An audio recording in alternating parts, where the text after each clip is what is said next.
Today I'm going to be sharing with you some ideas about how you can nourish yourself on a daily basis using the M's of nutrition and to form routines that can reduce chronic pain rather than increasing it.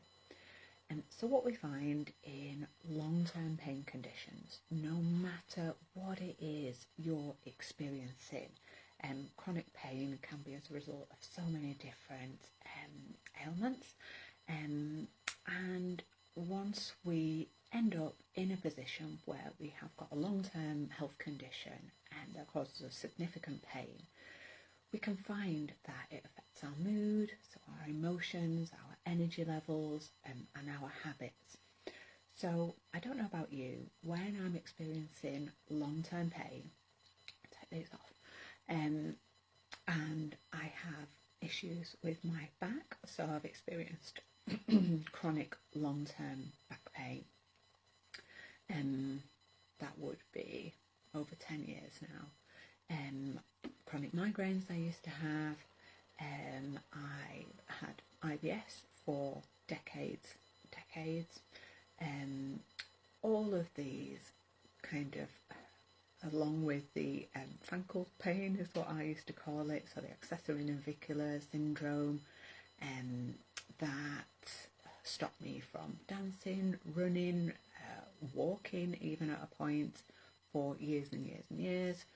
I've experienced a lot of chronic pain, and so when I was feeling bad with pain, the choices that I made were not great, because all I wanted to do in that moment was feel better in the here and now. And if you experience chronic pain, you'll know exactly what I'm talking about.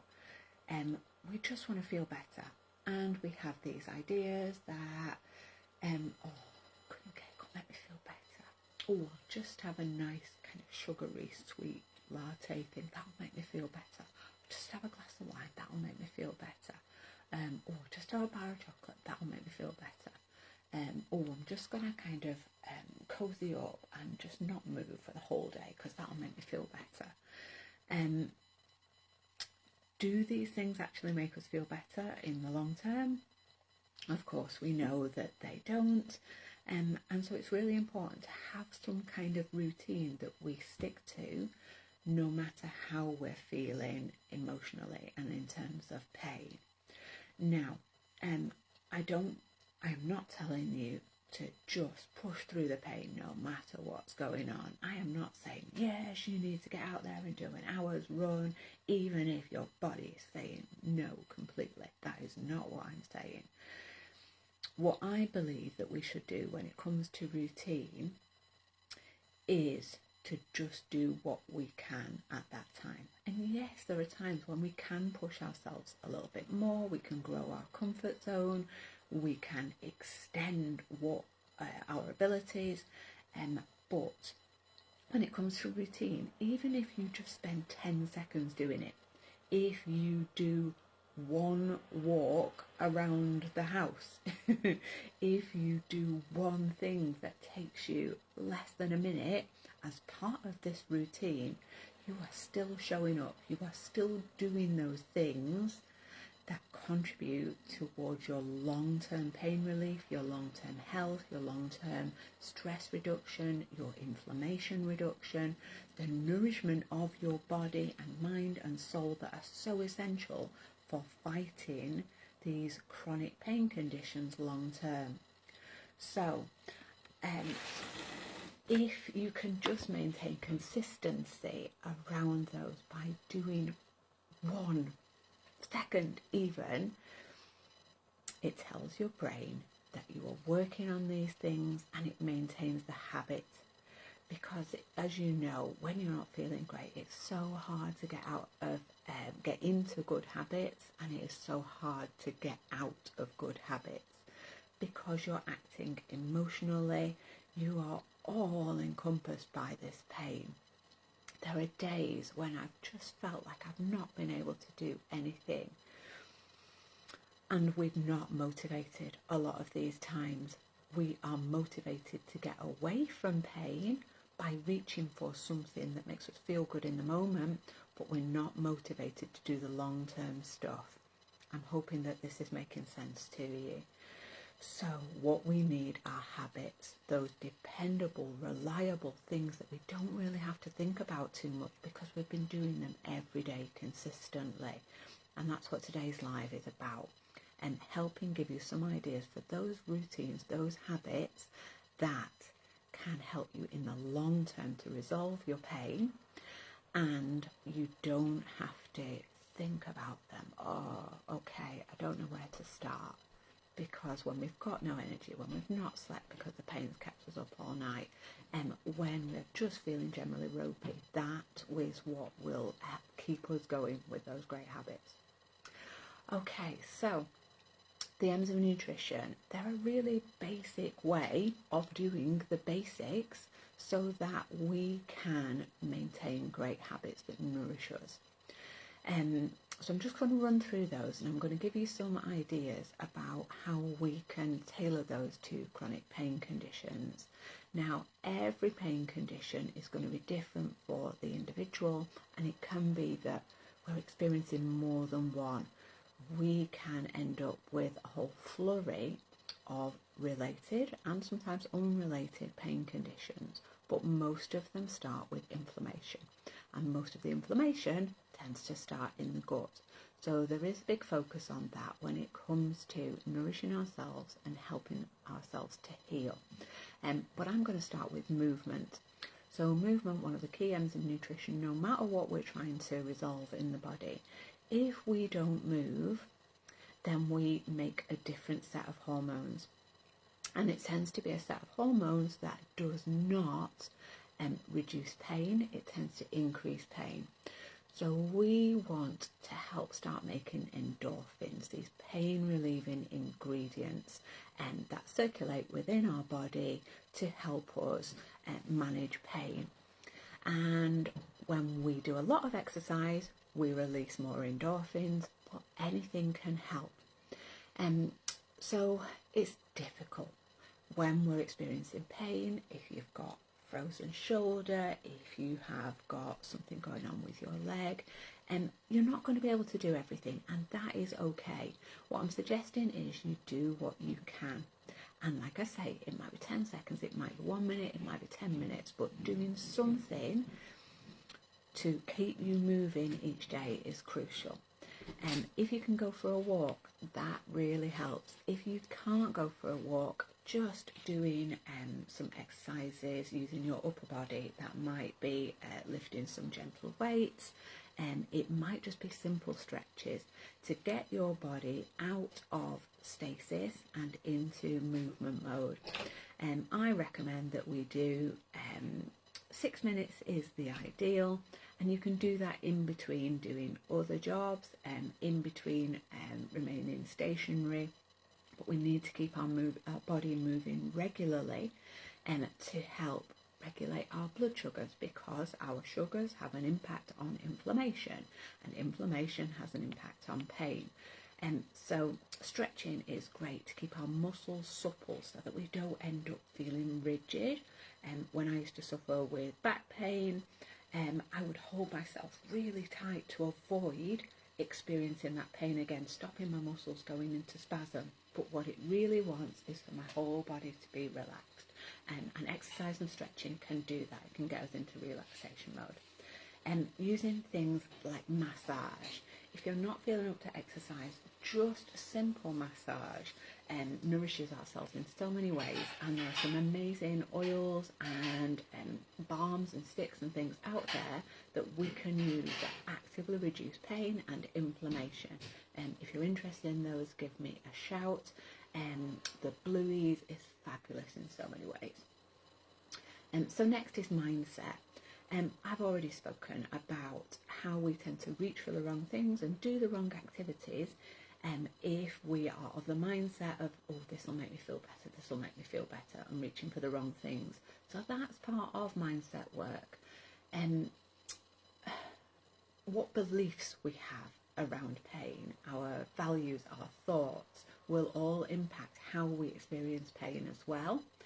And if we tell ourselves a different message around pain that hits different body. What's going on in here often controls how we experience everything within our body. And our neural network, so the nerves that we have everywhere through our body, all link up with our spine, our brain, and these messages transfer everywhere. If we have got a strong mindset that reduces pain, and there are loads of ways that you can do this through hypnotherapy and through NLP, and there are tons of techniques that I offer that can change your experience around pain and how you interpret it and your thoughts around pain, and that can be really useful when it comes to mindset. But there are a couple of things that you can do even without doing therapies like that, and that is EFT, so emotional freedom technique, and the tapping that we can do. There's a whole routine that you can use, and use positive and releasing statements to help you change how you feel about pain in the moment. And if you're interested in finding out more about tapping, we've got some amazing practitioners in this group that will help give you individualised guidance, but there's loads of routines on YouTube that you can use as well, and just search EFT for pain. You can use uplifting oils at the same time, so just having your essential oils around. You can use them in that massage that I mentioned, or you can just use them. I tend to dab them on my fingers, and then I'll tap with them, so I'm absorbing all of these amazing essential oils that can lower inflammation and change how our pain receptors respond, and bring us into a state of relaxation. And a low stress state tends to lead to less pain. Next, mindfulness. So being in the moment. Very, very hard when you're experiencing throbbing thoughts, or you have got pain in your head. Whatever is going on for you, it's really hard to be mindful. I get this. And so that's why it's important to do these things as a routine, as a habit, because you're not always going to feel like it. You're not always going to feel up to it, but doing something. So mindfulness can be just having a warm brew. It can be holding the cup, feeling the sensations in your hands, smelling the herbal tea, which again will help with nourishment, and watching the steam. Just being in that present moment can help take you out of fight, flight, freeze. When we're in fight, flight, freeze, we release stress hormones that in the short term can help us manage pain, but in the long term they can be really bad, really inflammatory, and can trigger kind of long-term effects. So having just mindful moments through the day, or even once a day, will help get you out of stress mode. And when the pain comes too much, it can take our focus away from pain by being mindful with what we're doing in that moment. And metabolism next then. So when we have chronic pain conditions, and if we seek help through their doctors, which we invariably do because we want some support and we want some relief immediately when we're experiencing that pain, we can end up on bundles of various drugs, naproxen or ibuprofen, codeine-based medications, morphine. There can be loads and loads of things that we end up on, and they aren't designed for chronic kind of long-term use in terms of how they impact the body. So they can be quite damaging to us. And I would always recommend, if you can do natural first, then we should do natural first. If we can do natural most of the time, and then just have these in our arsenal as a backup when things get really bad, your body will thank you, because they all have an impact on your liver, and your liver is our detox organ that helps with fats, and it helps with protection of the rest of our body from toxic substances. And our liver might not be in the best state of health anyway if we're experiencing chronic pain, and you imagine you throw in this cocktail of other things, often including things like omeprazole and lansoprazole, and that's a topic for another day. But if we're experiencing side effects from these, it adds to the list of things that we've got to deal with day to day. So if you can try natural methods first, amazing, and have these as a backup option. When you've changed your mindset around pain, we often feel that we need fewer tablets and we need to take them less often. What can we do to detox? We can use things like the oils to support our liver, just having them in in a big glass of water. Obviously, these are unique and special oils. Don't go grabbing them from B&M bargains and chugging them in your drinks. They are not going to serve you at all. But with certain specialist products, we can use these to detoxify the liver and also provide pain relief. So get in touch if you need any more information about those. Anything that we can do to support our digestive system, obviously our liver is a part of that, and that will really, really help in terms of lowering inflammation in the gut as well, because that's often where it begins. Reducing toxicity. So metabolism is all about how our body brings products into the cell, uses them, and then gets rid of them. So toxicity is just one sign that our cells aren't coping very well. Drinking loads of water, I can't say it enough. When we are well hydrated, we tend to, everything just works better in the body, and we can detoxify from things that might be contributing to excess pain. If we can support our body in nourishing those cells so that they work better, even better still. So metabolism impacts our weight, and if we are immobile due to chronic pain, you'll have noticed that our weight just tends to go up and up because our basal metabolic rate is lower and our exercise burning calories is lower. And as I've already mentioned, our choices might not be great in terms of our food. So working on our metabolism, supporting that in whatever way we can, will reduce some of the strain upon our body that's caused by carrying excess weight. Microbiome, huge topic. I'm not going to stay on too long this morning, but just to state that our microbiome can dictate what's happening in terms of inflammation. So if we can eat the right things on a daily basis, just out of habit, and nourish ourselves with the right friendly bacteria, so I'm talking probiotics, I now stock 6 different types of probiotics. There is something for everybody. If we can use those to reduce inflammation and help detoxify, if we're not going to the toilet because we're taking things like codeine based medicines, then we can end up backed up further, and this increases toxicity, which then increases the number of bad bacteria, that increases the number of toxins that they're producing, that contributes to leaky gut and other chronic pain issues. So we need to keep everything moving. If we've got deficiencies in minerals, this can contribute to chronic pain.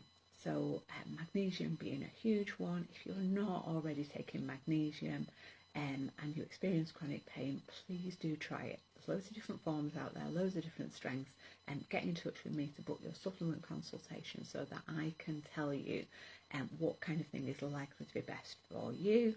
It can help with sleep, joint pain, muscle issues, tendons, migraines, tension headaches. It can help with so many different things, and so making sure that we're not deficient in minerals due to stress or diet, really, really important. What else have I got in here? Vitamins as well. So our nerves are the things that transmit pain. These chronic pain conditions aren't always related to our nerves, but they often are. And if we can do something to support our nerves, like taking our B vitamins, our alpha lipoic acid, our other things, our supplement on top of a great diet that gives us these B vitamins, we will find a huge difference in how our nerves are firing and how well nourished they are.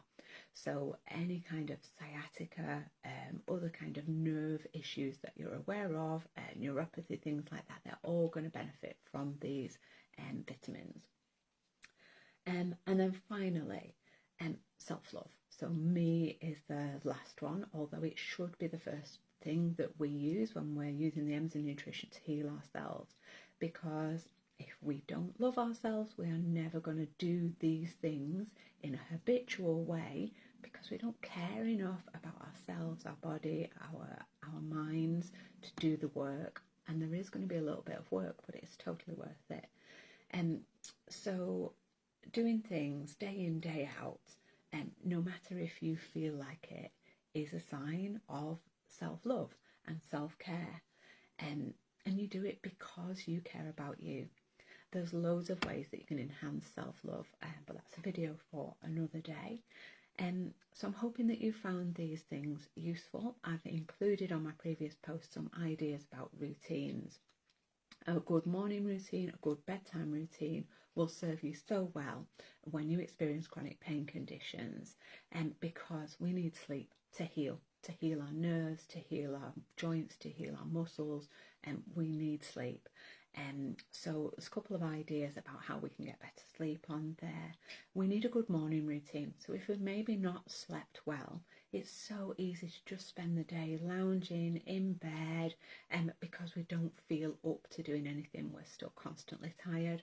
But if we can reset our diurnal rhythm, if we can get ourselves into a routine where we're wakeful in the morning and then sleepy at night time, it really helps our body to work better. We're designed to be these kind of diurnal creatures.